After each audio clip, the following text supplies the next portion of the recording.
Welcome to my YouTube channel. आप सभी का मेरे चैनल पर स्वागत है। अगर आप हेल्थ कॉन्शियस हैं और हेल्थ के प्रति जागरूक रहते हैं तो आप मेरे चैनल को सब्सक्राइब कर सकते हैं, क्योंकि यहाँ पर आपको हेल्थ रिलेटेड उपयोगी वीडियोस मिलते रहेंगे। तो इस वीडियो में हम बात करेंगे सर्दी और खांसी के बारे में। तो कफ एंड कोल्ड, तो इसके कारण क्या क्या हैं, इसका इलाज क्या है और इससे बचाव कैसे करते हैं, इस बारे में ये वीडियो है। तो चलिए शुरू करते हैं। तो कफ एंड कोल्ड का कारण क्या है? तो ये कफ एंड कोल्ड, सर्दी और खांसी, बहुत ही मोस्ट कॉमन इलनेस है। सब बहुत ही कॉमन सी बीमारी है जो कि करोड़ों लोगों को प्रभावित करती है, और ये हर एक एज ग्रुप के लोगों को प्रभावित करती है। तो इसका सबसे जो प्राइमरी काउज है, मुख्य कारण है, वो है वायरल इन्फेक्शंस। लेकिन कुछ दूसरे फैक्टर्स भी इसके जिम्मेदार हो सकते हैं। और वायरल इन्फेक्शंस की बात करें तो majority of cough and colds, जो सर्दी और खांसी जो होता है मुख्यतः, वो वायरसेस के चलते होता है। और सबसे इसमें इम्पोर्टेंट है, कॉमन है, राइनो वायरस। राइनो वायरस जो है वो 40% केसेस में कफ एंड कोल्ड का कारण होता है। और राइनो वायरसेस जो हैं वो बहुत ही हाईली कॉन्टेजियस होते हैं। तुरंत इनका संक्रमण फैल जाता है और ये स्प्रेड फैलते हैं थ्रू रेस्पिरेटरी ड्रॉपलेट्स। ये बहुत ही तेज़ी से और जल्दी से फैल जाते हैं रेस्पिरेटरी ड्रॉपलेट्स के थ्रू, राइनो वायरसेस। अब बात करेंगे कोरोना वायरस की। तो कोविड-19 जो कि एक बीमारी ये क्रिएट करता ही है, उसके अलावा कोरोना वायरस के चलते भी कफ एंड कोल्ड होता है। अब बात करेंगे रेस्पिरेटरी सिंसिटियल वायरसेस, RSV। तो ये पार्टिकुलरली यंग जो चिल्ड्रन होते हैं उनको प्रभावित करता है, और ये सीवियर रेस्पिरेटरी इन्फेक्शंस का कारण बनते हैं। अब बात करेंगे इन्फ्लुएंजा वायरस की। तो ये कोल्ड लाइक सर्दी का ये सिम्टम्स क्रिएट करता है, और साथ ही फीवर और बॉडी में दर्द, ये भी इसके साथ होता है इन्फ्लुएंजा वायरस के चलते। अब बात करेंगे कि कफ एंड कोल्ड, सर्दी और खांसी का दूसरा वजह है एलर्जीज। तो एलर्जिक रिएक्शंस बहुत ही कॉमन है, और ये होता है पोलन से, जो कि परागकण होते हैं फूलों के। डस्ट हो गया, मोल्ड हो गया, काई, पेट डैंडर, पालतू पशुओं के रोएं, और दूसरे एनवायरमेंटल एलर्जेंस भी कफ एंड कोल्ड का सिम्टॉम ट्रिगर करते हैं। और इसमें नाक बहना होता है, रनिंग नोज होती है, और छींक आती है, और खांसी आती है। तो ये कंडीशन, जिसको कि एलर्जिक राइनाइटिस कहते हैं, ये होता है जब हमारा जो इम्यून सिस्टम है ये हार्मलेस सब्सटेंसेस पर भी ओवर रिएक्ट करता है। तो ये एलर्जिक राइनाइटिस का कंडीशन होता है। तो एलर्जी के चलते कफ एंड कोल्ड भी कॉमन सी फिनोमिना है। अब बात करेंगे एनवायरमेंटल इरिटेंट्स की। तो अगर एक्सपोजर होता रहे, स्मोक से एक्सपोजर हो, धुएं से, पॉल्यूशन से, केमिकल से, स्ट्रॉन्ग ओडोर से, जो कड़े स्मेल्स होते हैं, ये भी रेस्पिरेटरी ट्रैक्ट को, रेस्पिरेटरी जो सिस्टम है उसको इरिटेट करते हैं, और जिसकी वजह से खांसी और सर्दी जैसे सिम्टम्स पैदा होते हैं, और ये स्पेशली उन इंडिविजुअल्स के साथ ज़्यादा होता है जिनके एयरवेज सेंसिटिव है, जो सांस का तंत्र है वो सेंसिटिव है, या फिर उनको पहले से कोई एग्जिस्टिंग रेस्पिरेटरी कंडीशंस है। अब चौथा कारण है कफ एंड कोल्ड का बैक्टीरियल इन्फेक्शंस। तो बैक्टीरियल इन्फेक्शंस जो होते हैं ये भी कफ एंड कोल्ड का कारण होते हैं, लेकिन ये बहुत ही लेस कॉमन होते हैं, ये बहुत ज़्यादा कॉमन नहीं होते हैं। और इसमें स्ट्रेप्टोकोकस बैक्टीरिया जो कि थ्रोट इन्फेक्शन क्रिएट करता है, गले में जो इन्फेक्शन क्रिएट करता है, जिसकी वजह से परसिस्टेंट कफिंग होती है। तो बैक्टीरियल इन्फेक्शंस जो है ये भी कफ एंड कोल्ड का कारण होता है, लेकिन ये लेस कॉमन होता है। अब बात करेंगे अंडरलाइंग हेल्थ कंडीशंस की। तो उसके चलते भी कफ एंड कोल्ड होता है। तो क्रोनिक रेस्पिरेटरी कंडीशंस होते हैं, जैसे कि अस्थमा हुआ, क्रोनिक ऑब्स्ट्रक्टिव पल्मोनरी डिजीज हुआ COPD, और गैस्ट्रोइसोफेगल रिफ्लक्स डिजीज GERD, जिसमें कि आपका फूड पाइप से एसिड वापस ऊपर की तरफ फ्लो करता है। तो ये भी आपको chronic cough and cold symptoms create करते हैं। ये भी सर्दी और खांसी आपको का कारण होते हैं। तो कुछ इन केसेस में अगर अंडरलाइंग कंडीशन का ट्रीटमेंट किया जाए तो बहुत सारे सिम्टम्स जो एलिविएट हो जाते हैं, कम हो जाते हैं। अब बात करेंगे कि कफ एंड कोल्ड, सर्दी और खांसी का जो इलाज क्या है, ट्रीटमेंट क्या है। तो कॉमन कोल्ड का कोई क्योर नहीं होता, और ट्रीटमेंट इसमें इस पर फोकस किया जाता है कि सिम्टम्स को सिम्टम्स में लक्षणों को कम किया जा सके, उसमें आराम दिया जा सके, और बॉडी के इम्यून रिस्पांस को सपोर्ट किया जा सके। तो कुछ अप्रोचेज हैं जिसकी मदद से कफ एंड कोल्ड को मैनेज करते हैं। उसमें आता है नंबर 1, रेस्ट एंड हाइड्रेशन। तो अगर आप बहुत ज़्यादा रेस्ट करते हैं तो ये आपके बॉडी को अलाउ करता है कि ये अपने एनर्जी को डायरेक्ट करता है टुवर्ड्स फाइटिंग द इन्फेक्शन। ये आपके इन्फेक्शन से लड़ने में आपकी मदद करता है अगर आप प्लेंटी ऑफ रेस्ट लेते हैं, आराम लेते हैं। हाइड्रेटेड रहना भी बहुत ज़रूरी होता है। आप इसमें वाटर पी सकते हैं, पानी पी सकते हैं, और हर्बल टीज़ पी सकते हैं, या फिर ब्रॉथ्स। ये भी आपके थ्रोट में मॉइस्चर को मेंटेन करने में हेल्प करता है, और नज़ल पैसेज को भी मॉइस्ट रखता है, और जिसकी वजह से इरिटेशन और कंजेशन में रिलीफ मिलता है। अब बात करेंगे ओवर द काउंटर मेडिकेशंस की। अब दवाइयाँ भी इसमें कफ एंड कोल्ड में किन दवाइयों का इस्तेमाल होता है। तो सबसे पहले बात करेंगे डिकंजेस्टेंट्स की। ये जो दवाइयाँ हैं आपके नेज़ल कंजेशन, नाक का जो पैसेज जाम होता है उसको रिड्यूस करता है, कम करता है। और ये आपके जो सोलन ब्लड वेजल्स जो आपके फूले हुए होते हैं, जिसकी वजह से नाक जाम होता है, तो उन सोलन ब्लड वेजल्स को ये श्रिंक करता है, उनको श्रिंकिंग सिकुड़ता है, और जिसकी वजह से आपका नेज़ल पैसेज क्लियर होता है। तो कॉमन डिकंजेस्टेंट्स में आते हैं स्यूडोएफ्रेड्राइन और फिनाइल एफ्राइन।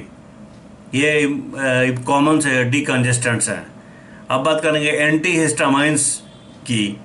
तो ये एलर्जी रिलेटेड सिम्टम्स के ट्रीटमेंट के लिए बहुत ही यूज़फुल होते हैं। और एंटीहिस्टामाइंस जैसे कि डाइफेनाइड्रामाइन और लोराटाडाइन, ये आपके स्नीजिंग को रिड्यूस करता है, आपके छींक आने को के फ्रीक्वेंसी को कम करता है, आपके बहते हुए जो रनिंग नोज है उसको ठीक करता है, और नेजल कंजेशन में भी आपकी हेल्प करता है, नजल कंजेशन को भी क्लियर करता है। तो एंटीहिस्टामाइंस भी एक ट्रीटमेंट ऑप्शन है कफ एंड कोल्ड के लिए। अब बात करेंगे कफ सप्रेस्टेंट्स की। तो ये आपके जो अर्ज होती है कि आपको कफ होता है, आप खांसते हैं, खांसने की जो अर्ज होती है, और ये उसको रिड्यूस करता है, कम करता है। और ये आपको नाइट में, स्पेशली नाइट में रिलीफ प्रोवाइड करता है। इसमें आते हैं कॉमन है डेक्स्ट्रोमेथोर्फैन बहुत ही कॉमन इंग्रेडिएंट है कफ सप्रेस्टेंट्स का। अब बात करेंगे एक्सपेक्टोरेंट्स की। तो गाइफेनेजिन एक एक्सपेक्टोरेंट है जो कि आपके जो चेस्ट में म्यूकस है, चेस्ट में साइनसेस में जो म्यूकस है, फेल्गम है, उसको पतला करता है और लूज करता है, और जिसकी वजह से इसे आसानी से आप अपने शरीर से बाहर निकाल पाते हैं। एक्सपेक्टोरेंट्स का भी काफ़ी इम्पोर्टेंट रोल है कफ एंड कोल्ड में। अब कुछ बात करेंगे होम रेमेडीज़ की। होम रेमेडीज़ में आता है हनी और वार्म लिक्विड्स। तो हनी हनी में कुछ नेचुरल एंटी माइक्रोबियल प्रॉपर्टीज़ होती है शहद में, जो कि आपके सोर थ्रोट को शुद्ध करने में, सोर थ्रोट को ठीक करने में मदद करता है, और कफिंग को सप्रेस करता है, खांसी को सप्रेस करता है। तो वार्म लिक्विड्स आप ले सकते हैं, जैसे कि चाय हुआ, ब्रॉथ हुआ, वार्म वाटर हुआ, जो कि आप लेमन के साथ ले सकते हैं। ये भी बहुत ही सूथिंग होता है, बहुत ही हेल्पफुल होता है, रिलैक्सिंग होता है, और आपके थ्रोट को मॉइस्ट रखने में हेल्प करता है। तो हनी और warm liquids cough and cold में बहुत ही अच्छा रोल प्ले करते हैं। फिर बात करेंगे स्टीम इनहेलेशन की। तो आप भाप को इनहेल कर सकते हैं, इनहेलिंग स्टीम। आप किसी बाउल या किसी बड़े बर्तन में हॉट वाटर ले लें, और उससे जो स्टीम निकलता है उसको इनहेल करें, उसको सांस के थ्रू अंदर लें, या फिर आप हॉट शावर भी ले सकते हैं। गर्म पानी से भी स्नान कर सकते हैं, जो कि आपके नज़ल पैसेज को, नाक के जो पैसेज हैं जो जाम रहते हैं उनको क्लियर करता है, और आपके ब्रीदिंग को ईज करता है, ब्रीथिंग में आपकी मदद करता है। फिर बात करेंगे साल्ट वाटर गार्गल की। तो आप साल्ट वाटर से गार्गलिंग कर सकते हैं। ये भी बहुत ही हेल्पफुल होता है, सोर थ्रोट को ठीक करने में ये बहुत ही मददगार होता है। अब साल्ट वाटर से गार्गल करना, और ये इन्फ्लेमेशन को भी कम करता है। तो आप एक ग्लास ऑफ वार्म वाटर में आधा चम्मच नमक मिलाकर इसको दिन में सेवरल टाइम्स गार्गल कर सकते हैं। तो ये भी आपके कफ एंड कोल्ड के सिम्टम्स को रिलीव करता है, कम करता है।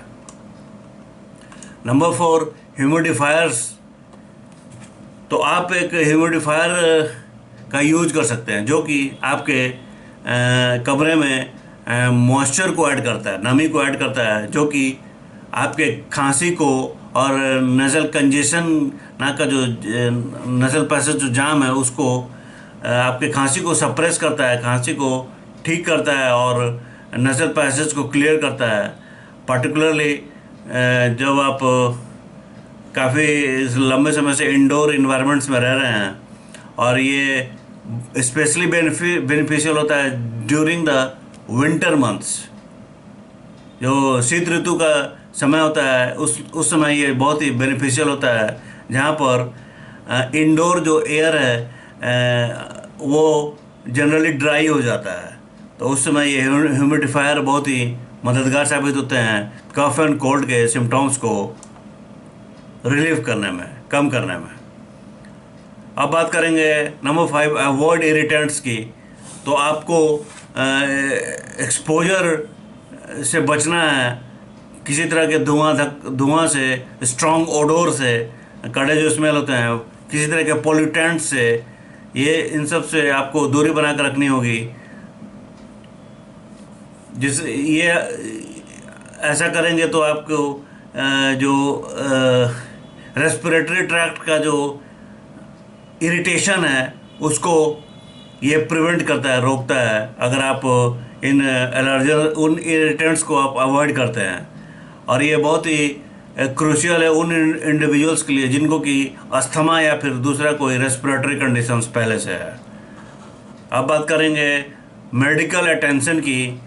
तो अगर आपके लक्षण कफ एंड कोल्ड के, सर्दी और खांसी के जो लक्षण हैं, जो इससे अगर आप पीड़ित हैं और ये 10 दिनों से आप ज़्यादा से पीड़ित हैं और आपके जो कंडीशन सिम्टम्स है वर्सन हैं और ज़्यादा ख़राब होते जा रहे हैं, और आपको साथ ही हाई फीवर है या फिर चेस्ट में पेन है या फिर सांस लेने में डिफ़िकल्टी हो रही है, तो बहुत ही अर्जेंट एसेंशियल है कि आप किसी हेल्थ केयर प्रोवाइडर से कंसल्ट करें। और बैक्टीरियल इन्फेक्शंस अगर होता है तो उसमें एंटीबायोटिक्स कारगर होते हैं, लेकिन वायरल इन्फेक्शंस में एंटीबायोटिक्स कारगर नहीं होते हैं। अब बात करेंगे प्रिवेंटिव मेजर्स की। तो कफ एंड कोल्ड, सर्दी और खांसी से बचाव करने के क्या क्या उपाय होते हैं। तो आप कुछ हेल्दी हैबिट्स को अगर एडॉप्ट करते हैं, हेल्दी हैबिट्स को अपनाते हैं और पैथोजेंस और एक्सपोजर, पैथोजेंस से और इरिटेंट्स से जो आप एक्सपोजर है उसको मिनिमाइज़ करते हैं, तो ये आपके कफ एंड कोल्ड से कफ एंड कोल्ड से आपको बचा कर रख सकता है। उसमें आता है नंबर 1 फ्रीक्वेंट हैंड वॉशिंग। तो आप रेगुलरली अपने हाथों को साबुन से धोया करें, और ये जो ऐसा करेंगे आप तो आपके वायरस और बैक्टीरिया से इन्फेक्टेड होने के चांसेस बहुत ही कम हो जाते हैं। तो फ्रीक्वेंट हैंड वॉशिंग बहुत ही ज़रूरी होता है। Avoiding close contact with sick individuals, आपको उन लोगों से थोड़ा दूरी बना कर रखना होगा जो कि पहले से बीमार हैं, उनको पहले से कफ एंड कोल्ड है, क्योंकि ये बहुत ही कंटेजियस होता है कफ एंड कोल्ड। तो अगर आप उनसे दूरी बना कर रखेंगे तो आपके इन्फेक्शन का चांस भी मिनिमाइज हो जाएगा। फिर बात करेंगे maintaining a healthy life style. तो आप एक बैलेंस्ड डाइट लें, रेगुलर एक्सरसाइज करें और एडेक्वेट स्लीप लिया करें। तो ये आपके इम्यून सिस्टम को मजबूत करता है और आपके बॉडी को इन्फेक्शन से लड़ने में आपकी मदद करता है, इन्फेक्शन रेसिस्टेंस बनाता है। अब बात करेंगे वैक्सीनेशन की। तो आप